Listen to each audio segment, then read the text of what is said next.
문희상이가 있고 문희재가 있고 중국에 도망간 박주탁이 그 공장 수산기계 유한공사 철인 그 수십 명을 상대로 해서 제가 이거 거짓말을 해가지고 적군을 만들어 가지고 제가 그 이걸 취득할 게 무엇이 있겠습니까?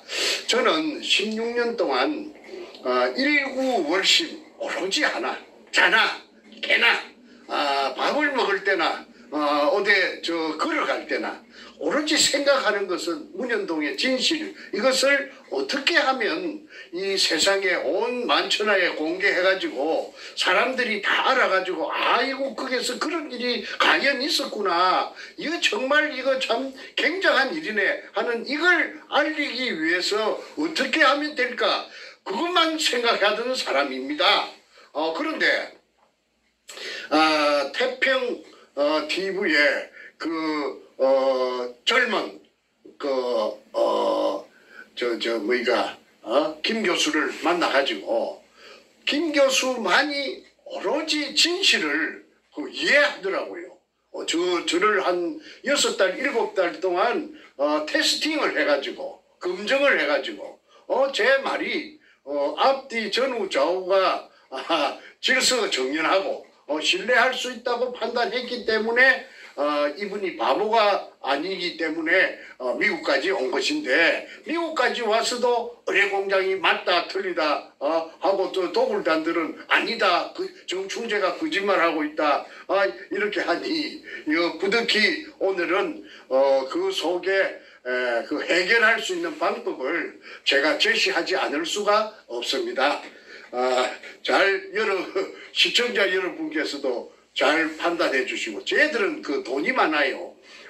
그 도굴된 금을 전부 처분해 가지고 삐까 번쩍해 가지고 돈의 위력으로서 무엇이든지 할 수가 있었거든요. 그동안에 대한민국의 돈이면 다 통했거든요. 그러니까 아마 달콤한 사탕을 당근을 좀 주고 매수를 하니까 이 사냥개들이 전부 꼬리를 흔들면서 물라고 달겨드는 그런 형국인데, 좌우간 그거는 별로 제가 개의치 않습니다. 왜냐하면은 저는 모든 진실을 다 알고 있고 또 거기에 관한 그 증거를 다 제가 확보하고 있기 때문에 엊그제 땅을 산 여자 김홍랑, 그 다음에 땅을 사게 해가지고 도구를 했지요. 거기는 의뢰공장이 아니라고 정충재를 막 공격하고 잡아 이어놓고 나서 자기네들은 거기에서 땅을 사가지고 그러고 또 하나 말이 난 김에 그 생각이 나네요. 김성태하고 그 다음에 아까 탁종수하고 그 다음에 최상훈이하고 백준엄이하고 있었습니다. 그 사람들은 그 외에도 수십 명이 있습니다. 24명인가 25명 도굴단들이, 적시된 도굴단들이 있는데, 이 사람들이 서로가 피를 나눈 형제도 아니고 또 학연이라든지 지연이라든지 혈연이라든지 전혀 무관한 사람들인데 단 하나 공통된 점이 있어요. 지금 16년 동안 똘똘 뭉치가지고 일사불란하게 두목백준엄의 그 지시에 따라서 움직이는 것은 그 매개체가 접착을 할 수 있는 매개체가 문현동의 금입니다. 왜 그러냐면 이 들통나면은 그 애들은 다 죽습니다. 죽는 거나 마찬가지입니다. 특정 범죄 가중처벌법에다가 범죄단체를 만들었으니까 이 징역 전에 제가 말씀드렸죠. 1년 받을 것 같으면 3년 받습니다. 인생 종치입니다. 그러니까 저희들은 극구 자기네들이 가진 그 달콤한 기득권이 다 날아가 버릴 테니까 지금 결사적으로 이제 발악을 하고 있다고 그렇게 이해를 하셔야 될 것입니다. 또 제가 조목조목 하나하나 여러분에게 제가 설득을 해드리겠습니다. 첫째, 시간 관계상 일일이 이걸 갖다가 그 자료를 갖다가 제시하려면 끝도 갓도 없이 날밤을 새도 또 못합니다. 그래서 제가 대략 한 12가지 11가지, 12가지 정도만 말씀드리고 나머지는 미루어 짐작을 해 주시기를 바랍니다. 오늘 저녁에는 길게 안 하고 조금 간단 명료하게 할까 합니다. 첫째, 2002년 3월 2일 날 문현동 1219-1번지에 꿈에서도 소원하던 구멍을 하나 뚫게 되었습니다. 수직구.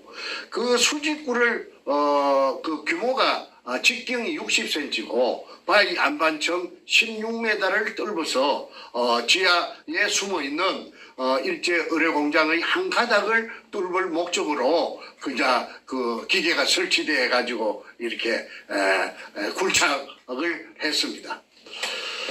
그날 하루에 완성을 했는데 오후 한 5시쯤에 밑에 지하에 숨어있던 수평굴이 지상으로부터서 연결되자 분수대 현상이 일어났다고 말씀드렸습니다. 물이 치솟아 올랐는데 그거는 그 자리에 있던 사람 아무도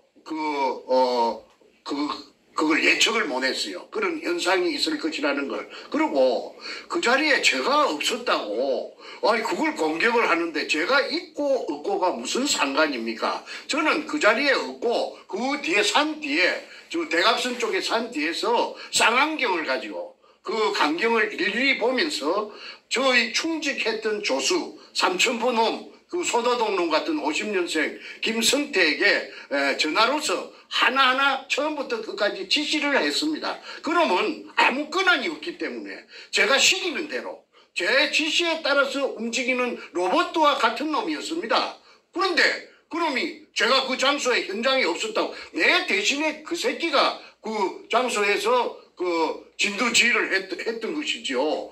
그런데 내가 없는 것이 그게 무슨 약점이 됩니까? 그 뒤에 내가 산 위에서 쌍안경을 갖고 다 내려다보고 다 있었습니다. 그래서 물이 분출되는 광경을 봤는데 물이 엊그제 제가 설명드린 대로 지하 16m부터 지상까지 16m 그 다음에 지상으로 17m 높이로 그러니까 합계 33m 높이로 약 3시간 반을 뿜었다는 거. 그 사진도 제가 찍은 것이 아니고 소도동 놈 그놈이 그 사진을 찍는 게 그놈이 취미가 사진 찍는 거예요. 그놈이 사진을 찍었기 때문에 그 백주님이 가방에서 그 분출되는 그 사진이 나왔고 그래서 제가 그 사진을 갖다가 입수해서 책에도 전부 다 사진을 올렸죠.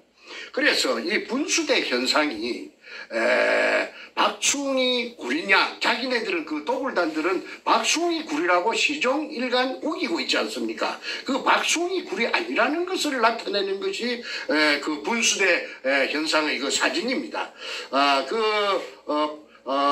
박충희 굴은 지하 18m에 길이가 지하로 땅속으로 18m 그 다음에 땅속에서 수평으로 넓이 1.5m 그 다음에 길이 22m를 갖습니다. 그래서 그런 작은 굴에서는 설령 지상으로부터 연결 통로가 뚫린다고 해도 수압이 없기 때문에 물이 한 방울도 올라오지 않는다고 수자원공사 진주 난강댐 사무소의 신경섭이라는 대리가 점거 공식을 가지고 설명을 했기 때문에 수압이 없으면 물이 분출될 수가 없습니다. 그러면은 3시간 반 동안 그 분출됐다는 사실은 뭘 의미하느냐 하면은 근처에 연결된 제가 뚫은 지하 16m의 수평굴 가 연결된 곳에 엄청난 저수 공간이 있고 그 저수 공간에 물이 꽉 들어차 재해져가 있다가 1945년 일본 군들이 철수하고 난 뒤로 물을 퍼내지 않으니까 물이 꽉 들어차 재해갖고 있다가 그게 구멍이 뚫리니까 그 수압을 견디지 못하고 뿜어서 올라가지고 나중에 저녁 한 12시쯤 돼가지고 지하 3m에서 수면이 고정되었습니다. 그러면 지하 3m에 수면이 고정되었다는 것은 연결됐다는 곳에 있는 그 큰 저수 공간, 즉 의뢰 공장을 말합니다. 본 의뢰 공장, 1공장. 그 속에 물도 똑같이 지하 3m하고 아마 같을 것이라고 봅니다. 왜? 물은 수평의 원리가 있기 때문에. 그 물이 제일 공평하지 않습니까? 그러니까 의뢰 공장 속에 가득 차 있던 물이 다 뿜어져 나오고 이쪽에 제가 판 수직구와 똑같이 평행을 맞추기 위해서 그쪽 큰 의뢰 공장이라 하는 그 공간, 리차드 로리스가 미국에서 기계를 갖고 와가지고 스탠퍼드 대학 교수 10명이 결과가 일부 흘러나왔죠. 그때 최소한 밑바닥에서 천장까지가 17m. 그 다음에 벽과 벽 사이가 40m라고 했기 때문에 책에도 그렇게 써져가 있습니다. 그래서 그 의뢰 공장이 있다는 증거가 바로 분수대 현상이다. 물이 뿜었다는 그 사실이 증명한다. 그래서 그거는 대단한 증거라고 제가 주장합니다. 저는 주장을 제 주관적으로 하는 것이 아니고 객관적으로 누구든지 인정할 수 있는 증거가 돼야지 저 혼자만이 주장하는 증거, 그거는 증거로서 혈육이 없는 것입니다. 제가 그것 정도는 구분할 수 있는 능력이 있기 때문에 일본의 분수대 현상이라는 그걸 택했습니다. 그 다음에 두 번째, 시간 관계상 더 나열하지 않겠습니다. 하약 발파로 판 굴이다. 이 굴은 제가 뚫어서 찾은 굴은 그래서 그 하약으로 판 굴이라는 증거는 여러 전문가들이 인하대학교 교수 윤지선 씨라든지 그 다음에 광산협회 회장을 했던 진수웅 씨, 강업기술사, 마포구 도화동의 한자 엔지니어링, 지금 뭐 연세가 많아서 살아 계시는가 모르겠습니다. 그분이 아주 애국자셨습니다. 돈도 받지 않고 내가 한국 사람인데 아니 내가 선조들은 유골이 있다 하는데 내가 돈 그거 받으려고 하겠나 해서 부산까지 무료 출장을 가서 정의를 했습니다. 일제 의뢰공장의 한 가닥이라고 했습니다. 그 다음에 또 의뢰공장이라 하는 증거가 뭐냐면 물검사를 하면은 물검사를 제가 정릉에 있는 키스트에 제가 여러 차례 박수웅이라 하는 그분의 심부름으로 내가 정릉에 가면 공짜로 물을 그 당시에 검사해주는 팀이 있었습니다. 왜 그러냐면 의뢰공장에 진실을 찾는다고 하니까 그 사람들이 박사들이 우리 공동의 나라의 일인데 우리가 돈 받겠느냐 해서 저는 이제 물통에 물 들고 가서 심부름만 했습니다. 거기에 보면은 18가지 중금속이 나옵니다. 제일 많이 나오는 게 수원이 나옵니다. 수원 HG, 화학 기호로 써서 HG가 수원인데, 수원이 아주 무겁답니다. 비중이 높아가지고. 그래서, 의뢰라 하는 이 폭탄은 물 속에 날아가는 폭탄이기 때문에, 물의 저항을 뚫고 가야 됩니다. 그래야 정확하게 목표 지점까지 가야 된다면은 무게가 있어야 됩니다. 무게가 없으면은 물의 저항 때문에 좀 오차가 생기면은 목표물에 명중할 수가 없지요. 그래서 의뢰의 맨 앞에는 무엇을 찾느냐 하면은 수원 주머니를 찾답니다. 의뢰의 머리 부분에. 그래서 의뢰의 머리 부분에 수원을 차기 때문에 육상에서 공중을 뚫고 날아가는 폭탄에는 수온이 들어가지 않는다고 해요. 바다에서는 의뢰만 수온이 들어간다고 합니다. 그러면은 수온이라는 게 맹독성인데 기체도 되고 액체도 되는데 이 수온이 중독돼 가지고 박수웅 씨의 인부 세 사람이 그래갖고 몰사 죽음을 할 뻔했다는 말을 제가 앞전에 방송에서 한번 말한 기억이 있습니다. 그래서 수온이 물속에 많은 분량인데 지금 제가 기억하건데 0.05 ppm이라고 내가 기억이 됩니다. 0.051인가? 그렇게 기억이 되는데 그거는 어려운 거 없습니다. 물을 채취해가지고 물을 지하 공간 속에서 채취했다는 그 사실만 확인 인정이 되면은 그 물을 갖다가 물 검사하는 기관에 그 공인된 기관에 가서 물 검사를 해보면은 18가지 의뢰 만드는 재료, 니켈, 크롬, 망강, 그 다음에 여러 가지 의뢰 만드는데 18가지 중금속이 들어간답니다. 그거는 장보고함이라는 그 해군의 잠수함, 정장, 을 통해서 제가 다 알아냈다고 책에, 황금백합 책에, 작전 책에 제가 기술해 놓은 것이 있기 때문에 생략하겠습니다. 그래서 질문이 있습니다. 네.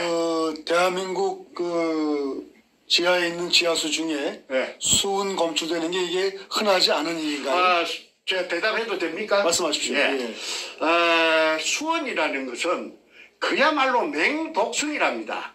가스를 마셔도 그냥 한 3모금 마시면 적사해버리고, 수은이 포함된 물을 마시면은 어떻게 되느냐면 이따이 병이라고 그 일본 동경만에 일본에서 이따이란 말을 아이고 아이야 하는 그 소리가 아마 일본말로 이따이 모양인데, 그런 식으로서 아주 그냥 인체에 치명적으로 해로운 것이 수은인데, 이 수은이 검출되는 예는 제가 알고 있기로는 한국에서 대한민국의 지하수에서 검출된 예는 없었다.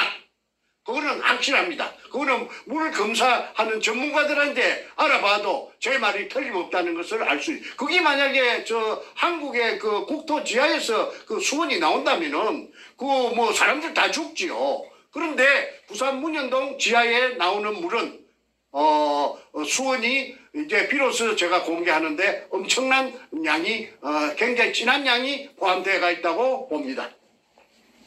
그 다음에 그러니까 구분하는 거는 간단합니다. 공인된 사람들이 전부 다 모여가지고 진상 규명위원회도 좋고 조사위원회도 좋고 전문가들이 해가지고 그 밑에서 물 채취하면 됩니다. 물 채취해가지고 딴 데서 수돗물 받아온 그 물 말고 그쪽에서 지하에서 나왔다고 인정되는 물 받아가지고 한 통 받아가지고 5리터, 6리터 받아가지고 부산 쪽에 말고 공인된 기관에 그거는 공개하면 안 됩니다. 그거는 미리 말하면 안 됩니다. 짜고 할 수가 있으니까. 그러니까 봉을 해가지고 물을 뚜껑을 봉을 해가지고 그 당시에 적석에서 짝짝꿍 될 틈이 없이 공인된 기관에 보내면은 수원이 있다 없다는 당장의 리트마스 시험지 같은 것을 하면은 당장에 알 수 있다고 합니다.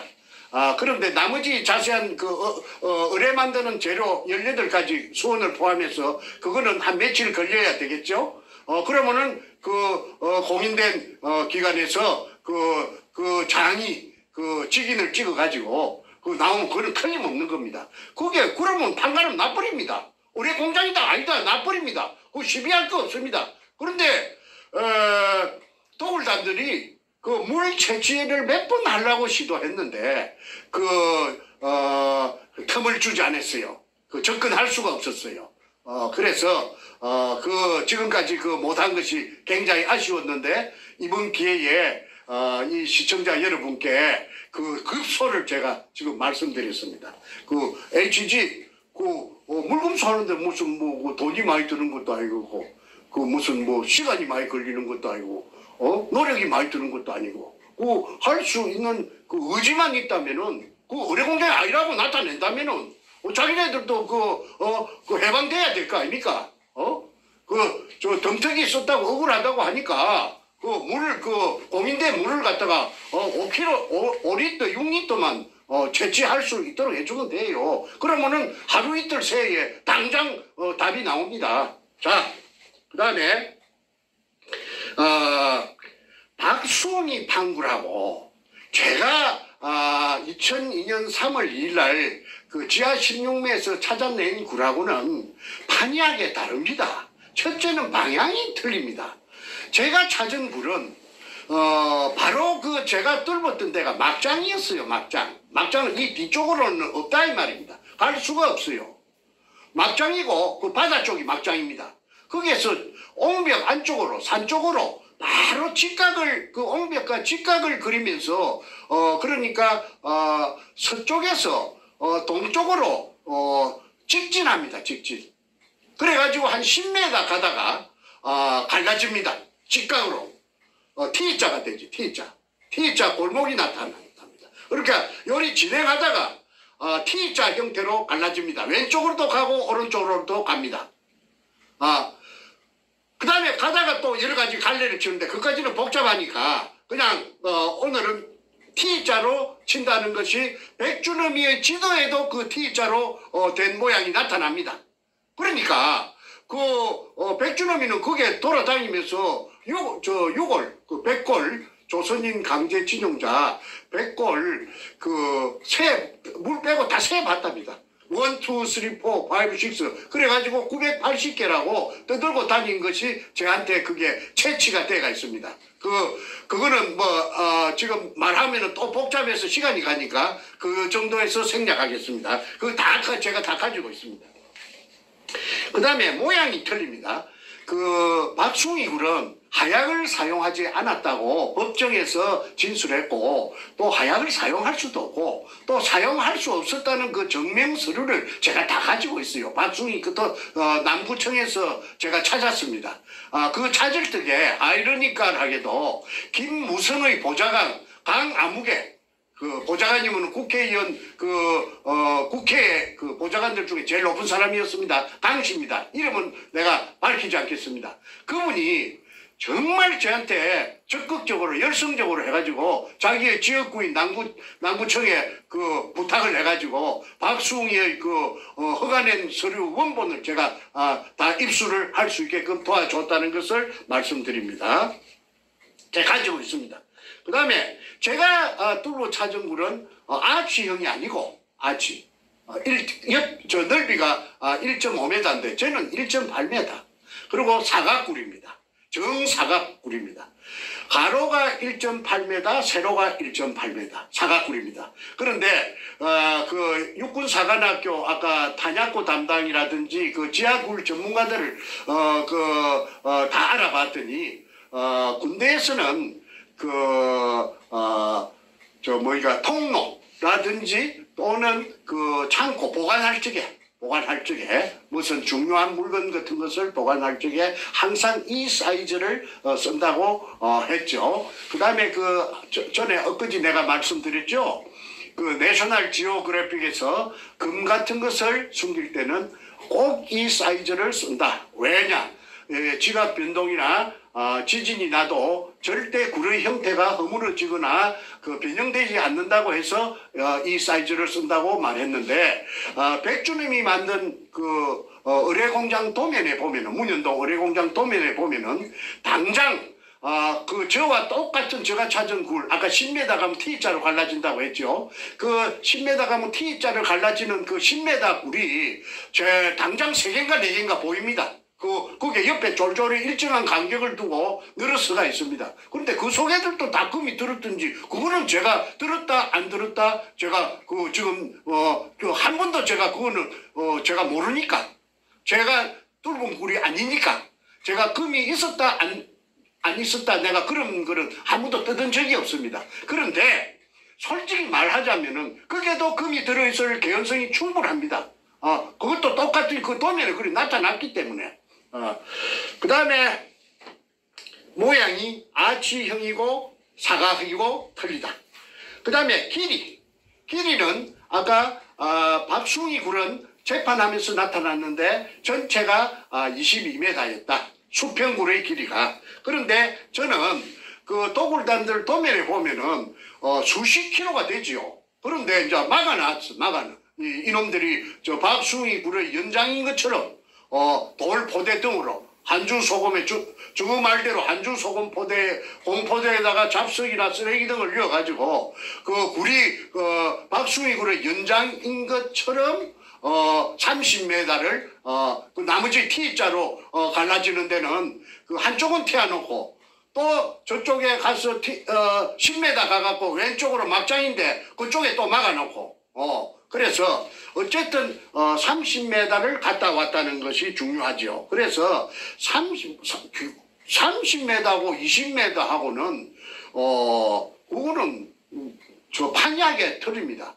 정리하자면은 하약 갖고 봤다. 그 다음에 아치형이다, 사각형이다. 그 다음에 방향이 틀리다. 하나는 서쪽에서 동쪽으로 갔고 박숭이는 북쪽에서 남쪽으로 와서 끝났다. 그러니까 완전히 이거는 다른데 또 2m 깊이 2m 차이가 납니다. 그거는 재판하면서 재판 기록에 다 나타나가 있습니다.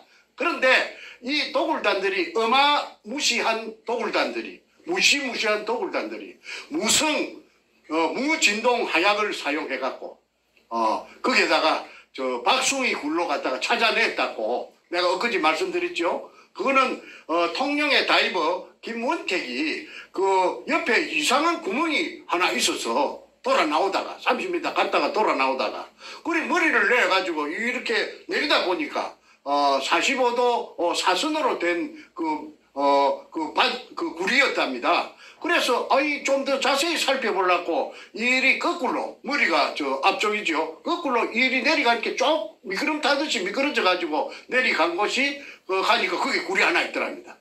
그런데 불로 비춰 보니까 한 10m 정도 돌 포대가 텅 비갖고 없어지고 10m 붙어서 돌 포대가 저희갖고 저쪽 반대쪽으로 꽉 들어차 저희가 있더랍니다. 그러니까 원상 복구된 박숭이 굴 속에 10m 정도의 메카난 알마금 또는 데메움 해놓은 2005년 4월 6일 날 복명서에서처럼 그걸 아까 구멍을 뚫어갖고 연결 구멍을 뚫어갖고 무진동 하약을 가지고 그런데 대구에서 하약이 몇 상자가 왔다고 그래요. 그래서 내가 하약을 왜 갖고 오는가 그런 정보를 내가 들었는데 이해가 안 됐는데 그거는 이제 아까 2005년 7월 14일 날인가 13일 날 오후 1시부터 내려갔던 굴 속에 내려갔던 통영 항남동에 돌고래 다이버쇼 김원택이가 박숭이 굴을 갖다 찾아냈어요. 그러니까 이 도둑놈들이 왜 박숭이 굴하고 연결해갖고 박숭이 굴 속에 알마금 대매움 해놓은 포대까지 끄잡아 올려갖고 쇼를 연출로 해가지고 박숭이 굴의 연장인 것처럼 해놓을 때는 그럴 만한 이유가 아니겠습니까? 그 이유가 뭐냐? 물속에서 지랄병을 치는 거는 다 금을 처먹고 덤튀기 씌우려고 저것도 변명하려고 그래 해놓은 것밖에 더 됩니까? 충분히 또 그래 할 놈들입니다. 그 놈들이 얼마나 금을 보니까 눈가리가 희뜩 비비지겠습니까? 무슨 짓이든지 다 합니다. 근데 사람도 며칠 찍있는가도 몰라요. 나중에 수사가 진행되면은 저거 펜끼리도 찍이 쓸 수도 다 있다고 봅니다. 그런데 이게 전모가 지금 안 드러나니까 지금 어리무중이지 무슨 짓이든지 할 놈들입니다. 그런데 저거한테 아마 방귀를 치기 들고 우통 벗었던 대가리 치기 들던 놈들이 있으면 지도 새도 모르고 구신도 모르고 없애버리겠어요? 그런데 내가 더 이상 확인되지 않은 사항이기 때문에 말을 절제하겠습니다. 여기서 그치겠습니다. 그래서 길이 방향 등이 다르다. 그 다음에 네 번째 짜고 치는 고수도비라고 청와대 노무이가 연결되고 노무이가 도둑놈이에요. 김해 임업시험장에 묘목장에 들어가서 단감나무를 갖다가 백주를 훔쳐갖고 저거 세이 녹음평이 하고 그래갖고 저거 집에 뒷산에다가 가수원을 김해 진영님은 단감 아닙니까? 단감 가수원을 조성한 놈이 노무이 새끼예요. 그 새끼가 자랑처럼 시부르서 말이 돌고 돌아서 내가 그러니 지금 내가 이야기하는 건 공개된 이야기입니다. 다 여러분 인터넷에 찾아보세요. 내가 나는 헛소리하고 카드라는 안 합니다. 내가 왜 카드라는 내가 안 하느냐 하면은 나는 글로 써갖고 묵고 살던 작가입니다. 논픽션 작가입니다. 작가가 카드라 하면은 작가는 글 쓰는 생명을 잊어버려요. 책임 못 지는 말은 안 해요. 그래서 이제 계속하겠습니다. 판결문에 박숭이 굴로 사기쳤다고 덮어 씌웠습니다. 이 사람 참 피를 토할 일 아닙니까? 전부 다 판사 놈들을 갖다가 그 위에 청와대에 그 당시에 뭐 민정사회수석인가 민정수석인가 하던 가짜 대통령 문가가 조정을 해갖고 그래가지고 박숭이 굴이라고 근처에 그 찾아가다가 의뢰공장 찾아가다가 실패한 굴 그래갖고 쟤를 감옥살이 44개월 징역 살렸어요.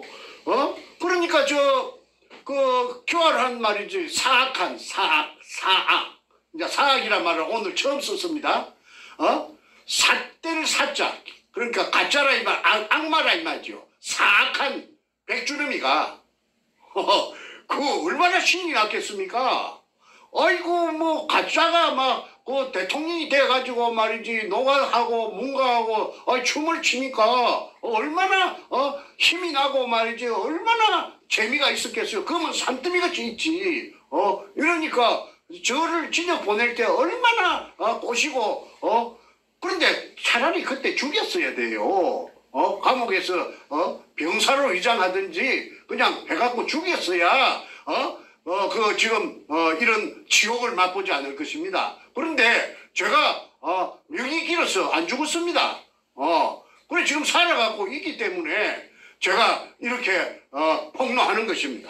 제가 여기서 한마디 드릴까요? 네. 우리 정 선생님의 그 방송을 보시는 수많은 우리 국민들이 네. 정 선생님께서 살아온 인생을 보면은 분명히 이미 죽임을 당해도 몇 번을 죽임 당할 뿐인데 지금도 살아있음은 첫 번째는 이 대한민국의 이 위기 상황에 문재인이를 끌어내리는 결정적 증인으로서 활동하기 위해서 살아남으심이고 두 번째 정 선생님 본인도 정말 지혜롭게 본인을 잘 보호하셨고 또 마지막으로 우리 또 하나님 믿는 신앙인들은 하나님께서 정 선생님 보호하셔서 대한민국 구하는 귀한 일에 쓰임받으시는 분이라고 이렇게 코멘트를 하십니다. 예, 그리 됐으면 좋겠습니다. 근데 저는 제가 그렇게 자만이 높은 사람도 아니고 제가 쟤는 낮은 언덕인가 높은 산인가 강인가 바다인가도 모르고 제가 이렇게 살아온 것이 그냥 현재에 이르는 겁니다. 감사합니다. 이제 또 다시 시작하겠습니다. 네, 다음 부분 말씀해 주시죠. 예. 그래서 제 이 억울함이 뒤늦게 부산대학교 철학과 교수를 33년 하다가 노무현이 가족에게 정확하게 말해서 그 아들에게 또는 노무현이 누나의 사이 정재호라는 법무법인 부산 그놈 아주 교활하고 더러운 놈입니다. 내가 그놈한테 한번 당한 적이 있는데 그가 복마전이에요. 그런데 그 이야기는 주제에서 좀 벗어나기 때문에 다음 기회에 내가 하기로 하고 정재성이라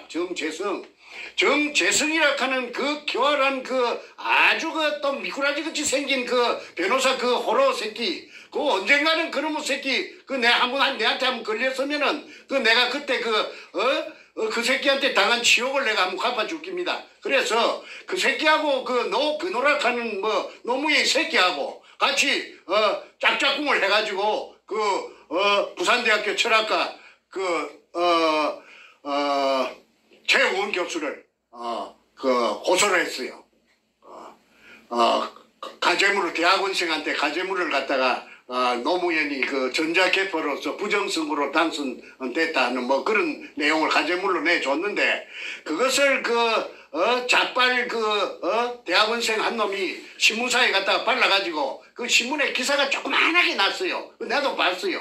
그런데 그것 때문에 징역 뭐 6개월에 집행유예 몇 년 받은 것이 부산대학 교수가 공무원이니까 그래 파면이 된 거 아닙니까? 33년 동안 그 학자적인 그 직업을 쉽게 말해 그만 밥통을 교수 밥통을 그만 날라가 버린 겁니다.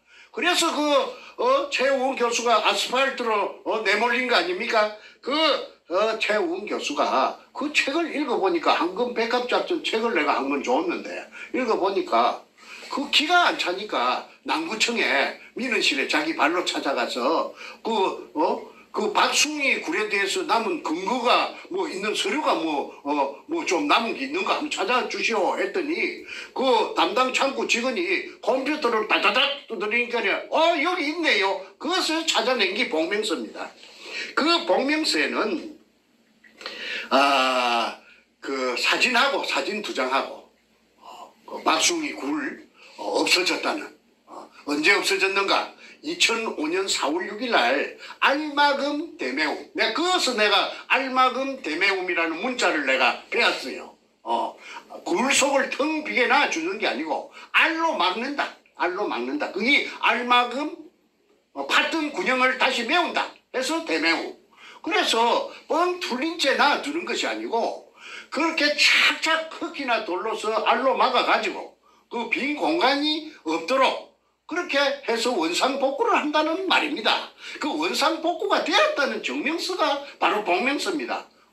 그래서 그 굴이 없어진 날짜가 2005년 4월 6일 날 없어졌다고 담당 공무원이 출장 가서 확인하고 복명한 것을 그 서류를 복명서를 찾아냈는데 내가 그걸 보니까 참 허탈하더라고. 그걸 진작 그 찾았으면은 내한테 그 진역을 때릴 수가 있겠습니까? 없는 굴에 없어진 굴에는 공간이 없다 이 말입니다. 공간이 전혀 없는 굴에 가지고 무슨 일본 굴이니 뭐 사기를 치니 그게 가당한 일입니까? 그러니까 정작 없어진 굴로 가지고 내한테 똥바가지를 덮어 씌운 겁니다.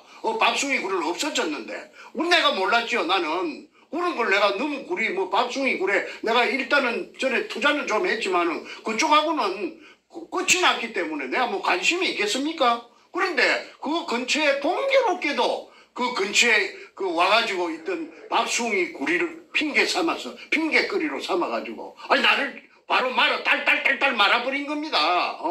그런데 그 말아도 어느 정도는 돼야 되지. 생으로 그냥 날로 그만 사시미를 친 겁니다. 이거 절 모르고 사시미 당한 겁니다, 내가. 그래가지고 44개월이라는 긴 기간 동안에 감옥 속에서 눈물을 흘렸죠요.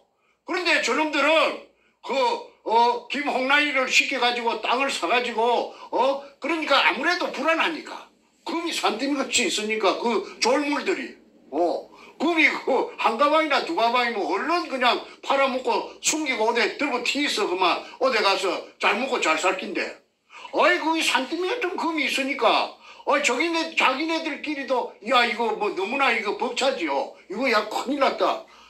참새가 쌀 한 가마에 먹을 수 없거든요. 쌀 한 톨 먹으면 배가 부를 건데 한 가마에를 어떻게 먹어요? 그런 격입니다.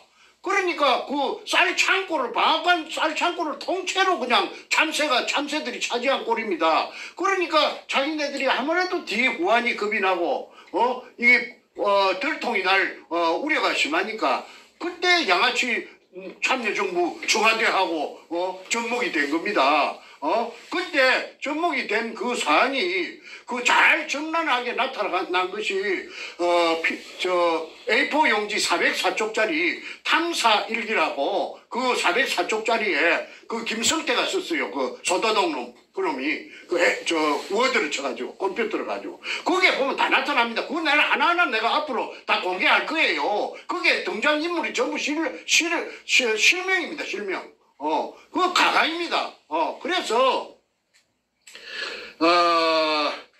이게 끝끝내 오리발을 내는 것이 이제 저거는 말을 바꾸면 안 되니까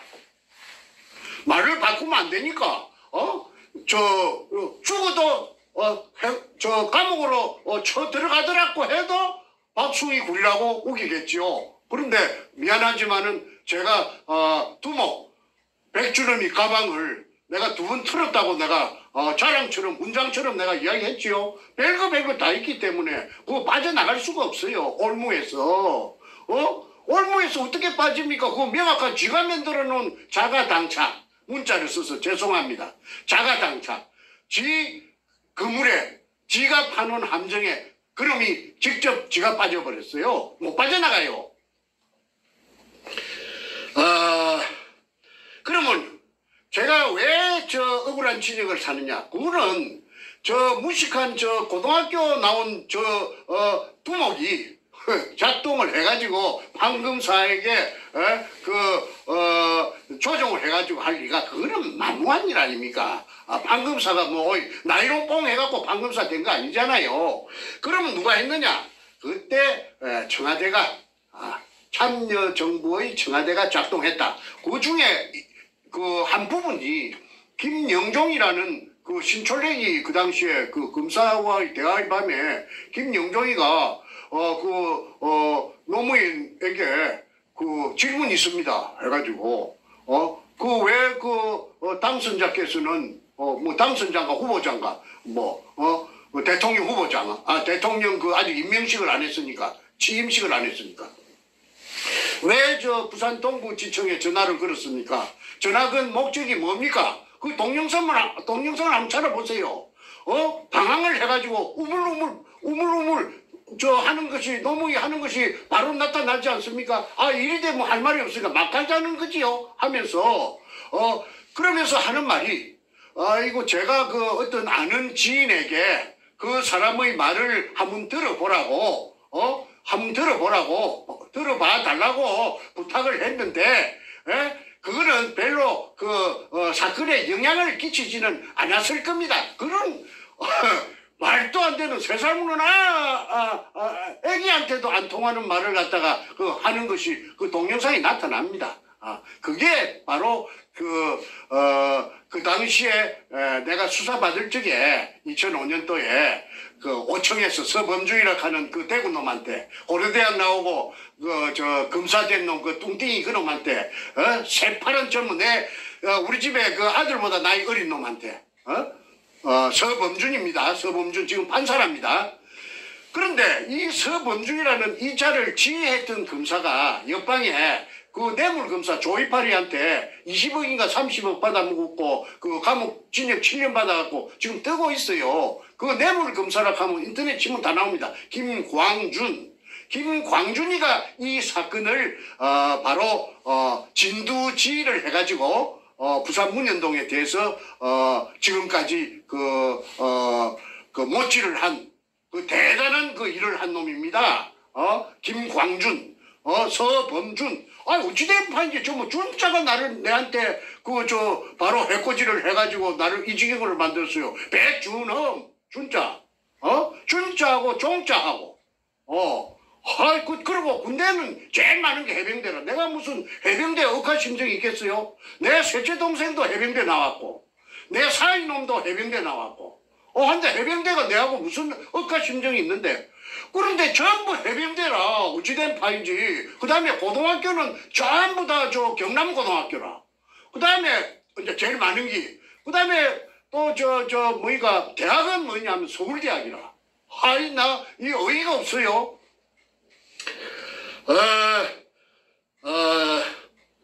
당시의 청와대가 정확하게 말해서 노무현이가 문재인에게 지시하여 그래서 작동해서 검사 판사에게 압력을 이어가지고 회유를 하고 조정을 하고 당근을 묵을래 채찍을 맞을래 해가지고 공갈을 치고 해가지고 억울한 재수를 만들고 문현동에 금도구를 덮었던 것입니다. 그런데 제가 아무리 제 개인이 힘이 없는데 제가 그 동서남북에 외치면은 외칠 수도 없어요. 이거는 왜 그러냐면 이거는 그 사람들의 그 통상적인 범주에 속하지 않기 때문에 이걸 이야기하면 도라이락 합니다. 정신병자라고 합니다. 진짜로. 그리고 또 그 사람의 제가 말을 하려고 그 사람의 정체를 제가 모르지 않아요. 그 사람이 노무현이 패거리인지 문재인이 패거리인지 문재인이하고 선이 닿았는지 내가 모르기 때문에 이 말을 뻥긋할 수도 없습니다. 그러니까 전전긍긍이죠. 그래서 억울한 재수를 만들었고, 이 백주름이 일당들은 희낙나, 아이고 이 천지가 전부 저거 거지, 지 거지. 아이고 이런 일이 어디 있나. 살다 본게네 쇠가빠지 10년 세월에 찾아놓으니까 말이지. 그래서 내가 항상 노인과 바다 외밍웨이가 쓴 소설이 내가 항상 내 머릿속에 그려져 되더라고. 왜 그러냐면 바다에 나가서 낚시를 큐바 하바나가 노인의 본부지요. 그래서 작은 배를 타고 바다에 낚시를 나갔는데 그냥 배보다 더 큰 새치락하는 고기를 낚았잖아요. 사투 끝에 천신만고 끝에. 그래 낚아가지고 들어오는데 이 상어들이 상어들이 나타나고 이 상어들이 그 고기 살을 다 뜯어 먹어버렸어요. 그래갖고 이제 아바나 항구에 돌아왔을 때는 백다구만. 근데 백다구가 얼마나 크든지 간에 사람들이 보고 놀래지요. 그런데 생선은 상어들이 뜯어 먹으면은 똥이 됩니다. 생선 똥이 되고 생선이 밥이 되지만은 이 검은 삶아 먹는 것도 아니겠고 고구마처럼 쪄가지고 먹는 것도 아니겠고 생선처럼 튀겨 먹는 것도 아닙니다. 어딘가에 있습니다.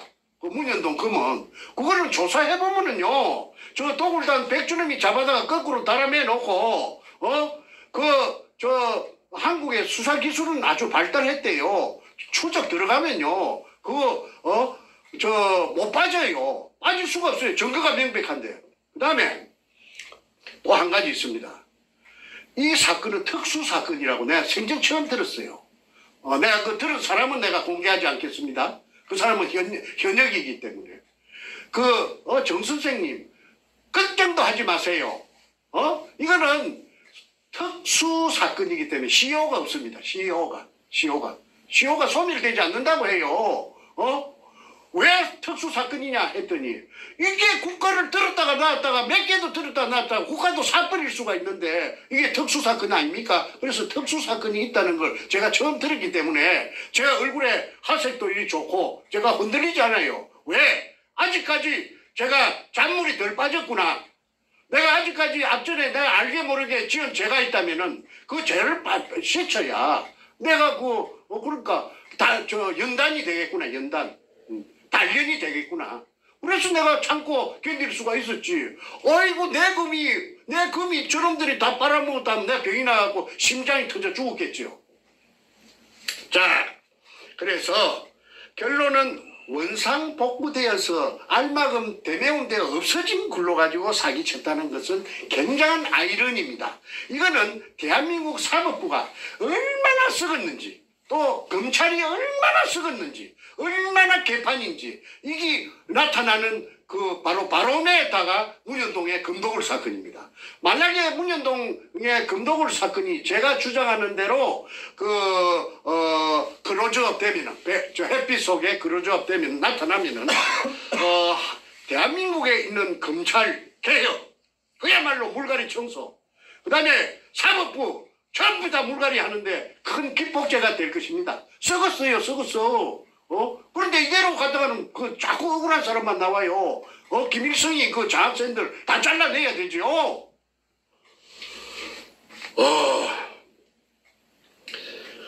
땅속에 재어져 있던 산더미 같은 금을 이등충 일본식 한자 항토색 마다리 포대 속에 도구를 담가 갈라먹기 청와대 참여정부하고 갈라먹기 유함이 만천하에 드러났는데도 만천하에 드러났죠. 내가 정보를 다 갖고 있으니까.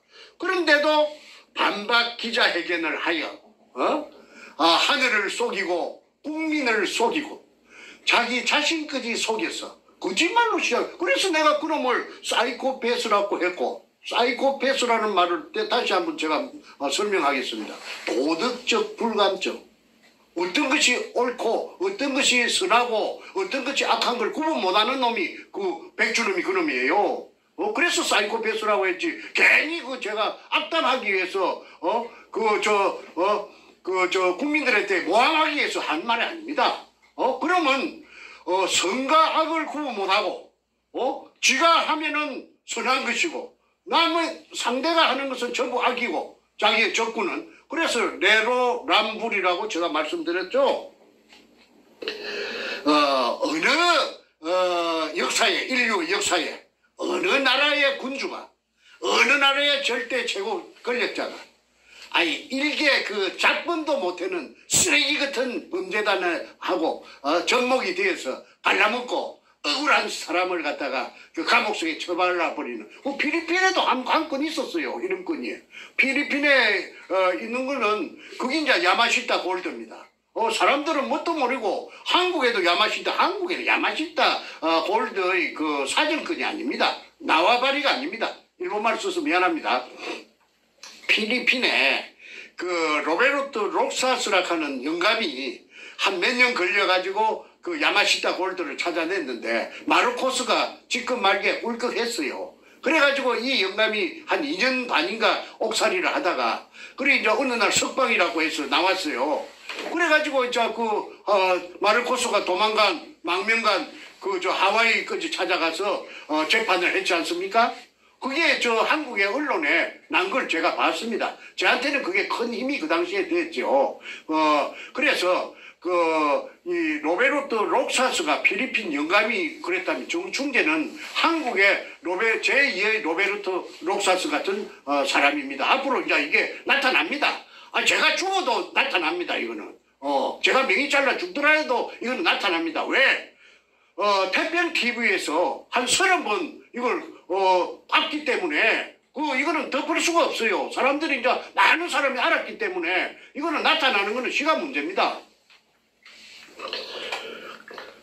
이거 참 손바닥으로 하늘을 가리는 사이코패스 백준엄의 엊그제 반박 기자 이거는 참으로 요절복통할 일이고 그 다음에 아까 내가 특정 방송의 간판은 들보이지 않겠습니다. 우파라고 해서 막 설치던 유튜브들이 선착순으로 주구 사냥개가 되어가지고 언제 지가 저것들이 언제 문현동을 알았다고 옳다 그리다 맞다 틀리다 왕왕 짓고 있어. 그거는 코미디입니다. 그 다음에 5번째 사이코패스 백준엄이에게 하는 질문입니다. Why? 왜? 김홍랑에게 전화를 걸어서 만났고 광주에 서구 치평동 금호 쌍용 아파트 사는 김홍랑을 찾아가서 금독을 지분 100분의 5를 주고 그러니까 쉽게 말해서 독을 하는 회사 2002년 5월 13일 날 남포동 피닉스 호텔 에서 결성한 제 주주총회 회사를 띄웠지. 그게 도굴 회사입니다. 도굴 범죄단체입니다. 그 도굴단들이 저를 고소한 도굴단들이 이게 밝혀지면 전부 범죄단이 됩니다. 범단. 죄수들이 전과자들이 제일 무서워하는 게 범단입니다. 100분의 5%를 주고 100분의 5를 주고 그래 100분의 5를 주는 대신에 땅을 사라. 현장 거창 근처에 땅을 사라. 그래서 김홍랑이 100분의 5를 주고 땅을 사고 또 조건이 2달이 있다가 그로부터 그러니까 2002년 4월 29일 날 공정계약을 하고 매매 공정계약을 하고 땅을 사고 그 다음에 백준엄 을이고 김홍랑 갑이고 갑과 을 사이에 약속을 한 것이에요. 4월 29일 5월 29일 6월 29일 7월 며칠 날 7월 28일인가 7월 28일 2달인가 3달 만에 산 돈에 땅값을 준 돈에 곱하기 2를 해가지고 갑절로 준다. 그 김홍랑이 준다. 그 다음에 땅을 산 대가가 100분 5다. 그러니까 김홍랑은 꼭 묻고 알 묻고 도랑치고 가재 잡고 금독을 집은 100분 5도 묻고 땅값도 예를 들어서 10억을 줬다면은 3달 만에 또 10억을 버려갖고 20억을 할게 원래 땅 살 때 10억하고 또 보태기 10억 그렇게 고스란히 앉았어. 이래서 김홍랑이가 오색 떡을 저 벤츠 자동차에다가 싣고 가서 인부들 나현철이를 비롯해서 막 인부들이 그 떡을 묻고 큰 굴 찾았다고 난리를 춤을 치고 난리를 지었다는 것이 그 일기장 속에 고스란히 나타나가 있습니다. 참 영화가 되면은 여러분 재미있겠죠? 그거는 문가가 잘 쓰는 어투를 한번 흉내내 봤습니다. 김홍랑이라는 사람, 땅을 산 사람, 경기도 광주 아파트에 살고 있던 사람이 경기도가 아니고 전라도 광주 죄송합니다. 전라도 광주에 지평동 살던 사람이 뜬금없이 부산 문현동에 나타나서 땅을 산 거 이게 앞뒤가 안 맞지 않습니까? 그러니까 전라도 광주 여자라고 해가지고 부산에 땅을 사지 말란 법은 없지요. 우리 한국에. 그런데 그 금이 없었다면은 그 여자가 굳이 그 후미진 그곳에 백주름이 말을 듣고 땅을 살 리가 만무하죠.